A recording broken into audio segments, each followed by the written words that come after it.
যুগের পর যুগ সরকার পরিবর্তন হচ্ছে, মানুষের ভাগ্যটা আসলে পরিবর্তন হবে কিনা?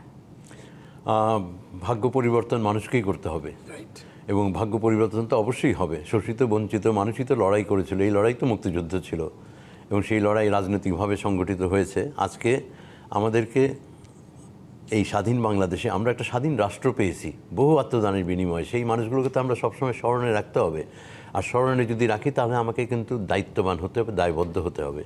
আর আজকে নতুন প্রজন্মের হাতে কিন্তু এই ব্যাটনটা আমাদের তুলে দিতে হচ্ছে, আর সেখানে মুক্তিযুদ্ধের সঙ্গে তাদের সম্পৃক্তিটা খুব গুরুত্বপূর্ণ, যেটা বারবারই বলছি। আর সেখানে হচ্ছে যে একটা জাতীয় কিন্তু একটা সার্বজনীন মূল্যবোধ দরকার মুক্তিযুদ্ধ ঘিরে।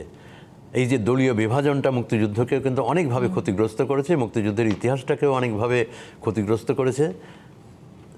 একজন তরুণ আজকে যে বেড়ে উঠবে সে কিন্তু মুক্তিযুদ্ধের ইতিহাসটাকে পূর্ণাঙ্গভাবে নেবে, এবং সেখানে সে ওই মূল্যবোধটাই সে পাবে। এই যে শোষিত বঞ্চিত মানুষ, তার ভাগ্য পরিবর্তন হবে কিনা, আজকে তো এটাই চ্যালেঞ্জ স্বাধীন বাংলাদেশে।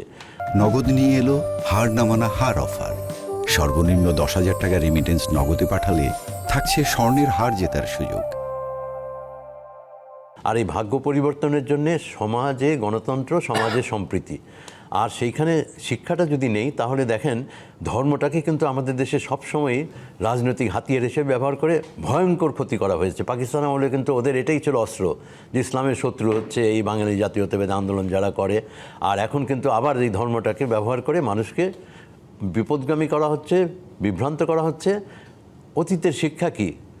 যদি আমি দেখি যে দেখেন 26শে মার্চ কিন্তু 25শে মার্চের পরের দিন, এবং এই গণহত্যাটা কি ছিল? 20 শতকের ইতিহাসে সবচেয়ে বড় মুসলিম নিধন বসনিয়াতে না, এই বাংলাদেশের মাটিতে হয়েছে। এই যে 30 লক্ষ মানুষ, তারা তো সিংহভাগ মুসলমান। কারা হত্যা করেছে? না, আমি সেই শিক্ষাটাই বলছি, কারা হত্যা করেছে? তারাও কিন্তু মুসলমান। তাহলে ধর্ম কোন দিকে আছে? এই শিক্ষাটা তো আমাকে তো একেবারে রক্ত দিয়ে আমরা শিখেছি।